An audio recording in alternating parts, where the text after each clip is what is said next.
Čaute chalani, toto je krátke video, ktoré by sme mali ukázať študentom, aby vedeli, ako sa majú orientovať v apke.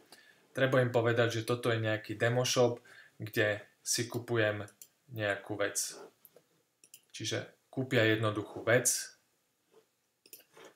idú ju zaplatiť, ďalej,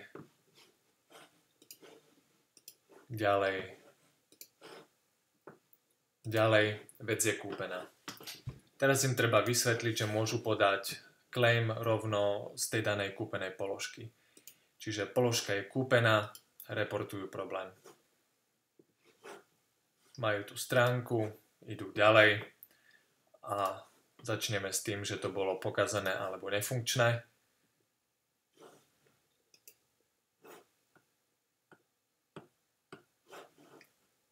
Damaged item.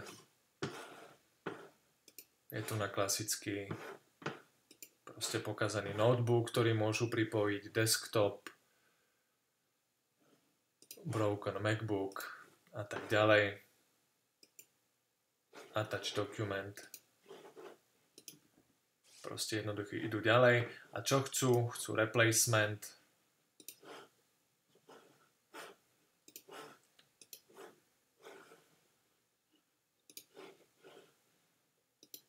Dobre, teraz sa nalogujem ako zákazník Justice.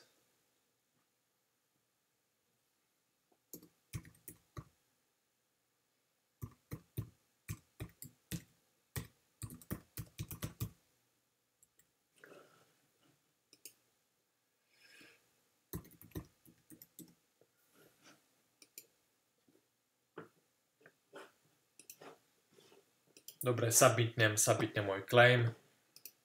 A vidím moje casey. Toto mi postačuje. Teraz idú ďalej, nalogujú sa druhá skupina z nich, ktorí sú obchodníci. Čiže odtiaľto odchádzam, tu idem do apky inej a logujem sa ako seller.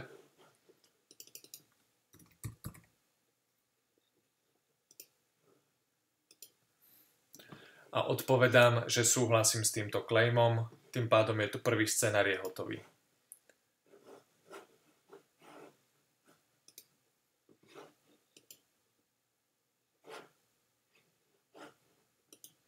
Tým pádom máme prvý scenár je hotový a treba spraviť ešte dva scenáre. Tak, aby tam bolo zainvolvované ODR-ko, neutral a je to hotové. Ja si myslím, že to nie je také ťažké, len proste treba vymýšľať ten scenár tak, aby tam nemuseli čumieť do obrazoviek, aby jednoducho vedeli, čo majú robiť. Budú mať na to 2 hodiny a budú mať asi 5-6 claimov pripravených. To je všetko. OK.